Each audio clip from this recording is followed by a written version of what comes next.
Shalom à tous, shalom Talia. Bonjour Jennifer. J'espère que ta semaine s'est bien passée. Cette semaine, je vais parler un peu plus de Rosh Chodesh que la parashat de la semaine. Alors, Rosh Chodesh Adar, ça y est, enfin, on se remplit pendant ce mois-là. D'ailleurs, on va expliquer pourquoi on se remplit. On se remplit de quelque chose de bien spécial, de joie. Alors, comme le dit le dicton Mishe Nichnas Adar, Marbim Besimcha.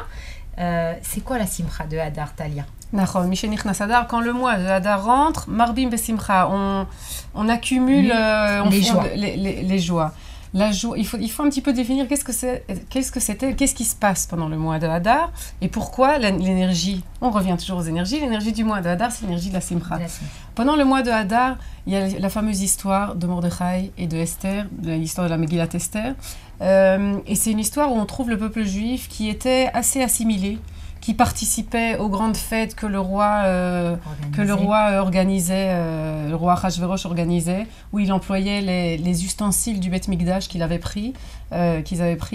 Donc ils s'éloignaient, ils commençaient à s'éloigner, et il y a Mordechai et Yehudi là, qui vient réveiller tout le monde. Il y a un décret à cause de Haman sur le peuple juif, le décret de l'annihilation totale du peuple juif, et ce décret est signé comme c'est écrit dans la Megillah, Betabat Amelech, avec le sceau du roi. Le sceau du roi, exactement, qu'il avait sur sa bague. Ça a été signé qu'à telle et telle date, le peuple juif va être exterminé. Et malgré le fait que ça a été signé par le sceau du roi, que le décret était déjà signé, et il fallait juste passer à l'acte, tout a été renversé. La situation a été complètement transformée. Et par quoi? Par le peuple juif qui s'est réveillé par sa prière, qui s'est réveillé par son lien avec Akadosh Baruch Hu, et qui a transformé un décret qui était déjà signé par le sceau du roi. C'est quelque chose qu'on doit prendre aussi de façon philosophique, pas seulement pour l'histoire de Mordechai et de Esther à cette période-là, c'est de comprendre que parfois il y a des décrets qui sont signés par Akadosh Baruch Hu lui-même, et on a cette force de pouvoir changer les décrets au travers de notre réveil, au travers de notre filote. On peut tout changer, on peut faire beaucoup de choses, tout ce qui est évidemment bon pour nous. Dans la joie, est-ce que tu penses qu'au contraire de triste, on n'a pas ce qu'on veut, on est triste. Est-ce que la joie, c'est le fait d'obtenir ce qu'on veut, Talia? Je vais te surprendre là, parce que peut-être ça va à l'encontre on va relier à ce qu'on a dit précédemment, mais non. La joie, ce n'est pas obtenir ce que j'ai. C'est vrai que ce qu'on veut. C'est vrai que ça nous donne, quand on obtient ce qu'on a envie, on a au moment même un sentiment de satisfaction. Mais ça, c'est pas la vraie joie. Pas toujours ce qu'on a envie, c'est ce qui est bon pour nous. Et en fait, la véritable joie, et la joie qui est éternelle, c'est ce sentiment que tout ce qui se passe, c'est pour mon bien, et ça doit se passer. C'est ce sentiment de confiance dont on a déjà tellement parlé en Dieu, qu'il dirige les choses pour le mieux qu'elles soient, que tout ce qui arrive, c'est contrôlé par Akadosh Baruch Hu et qu'il est là avec nous. Il y avait une histoire très mignonne d'un enfant qui avait marché sur la plage, et il avait vu des pas. Et il est venu chez Akadosh Baruch Hu et il lui dit je comprends pas. Il dit pendant certains endroits où on voyait mes pas, il vient chez son père, pas chez Akadosh Baruch Hu, il dit ça à Akadosh, mais c'est un lien similaire entre les deux. Il dit à son père, je comprends pas, tous les endroits où on marchait, où c'était facile à marcher, etc., je vois mes pas à toi et je vois tes pas à toi. Et puis alors là, il y a un endroit où je sais que c'était un endroit qui était très très difficile, où c'était très difficile d'avancer là-bas, et on ne voit pas tes pas. Je suis tout seul, il dit, je suis là tout seul, il dit comment est-ce possible?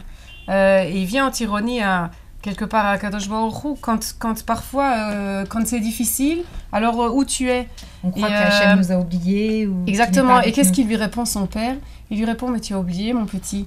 Pendant tous ces pas-là, oui, je marchais à côté de toi, c'était facile de marcher, il n'y avait pas de problème, je marchais là à côté de toi. Et puis là, il y a un endroit où c'était un petit peu plus... C'était beaucoup plus difficile, alors je t'ai pris sur mes épaules. Et les pas que tu vois là, c'est seulement mes pas à moi. Et donc c'est ça, c'est à partir du moment où on a cette confiance et on sait qu'Akadosh Baruch Hu, il nous prend sur ses épaules en ces moments difficiles, ça c'est la vraie simcha. Ça c'est la vraie simcha de la vie.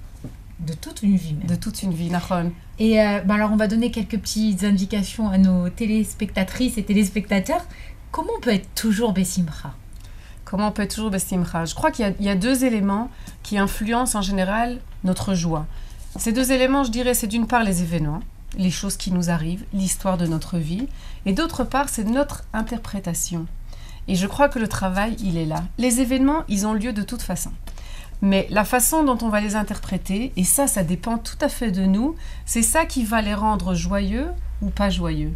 Et ça, c'est la vision positive de la vie. C'est d'essayer de voir le bon côté des choses. C'est d'accepter les choses qu'Akadosh Baruch Hu nous dépose sur le plateau, de prendre les choses, d'essayer d'avancer avec et de voir les choses de façon positive. À partir du moment où on voit les choses de façon positive, alors on peut interpréter, je dirais, presque tout événement comme étant, comme on l'a décrit précédemment, une joie parce que c'est ce que Dieu a voulu et ça qui est. Je ne dis pas que parfois c'est pas douloureux, parfois ça peut faire mal, c'est un petit peu douloureux, mais ça n'empiète pas à la joie de vivre avec Akadosh Baruch Hu. J'ai compris.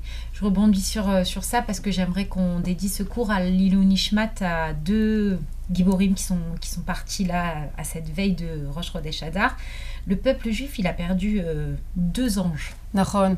On va rappeler, c'est Raziel Shevar, le Rav Raziel Shevar, Zichronot Tzaddik Livracha, et le Rav Gilad Ben-Gal, qui ont été tous les deux assassinés le dernier mois. Le Rav Gilad Ben-Gal qui a été assassiné avant-hier. 2 personnalités, j'ai lu un petit peu sur eux, ils ont tellement de points en commun.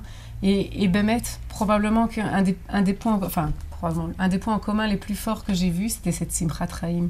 C'était cette joie de vivre, de faire de chaque jour une grande journée, chaque jour de donner du chesed, de sourire aux gens.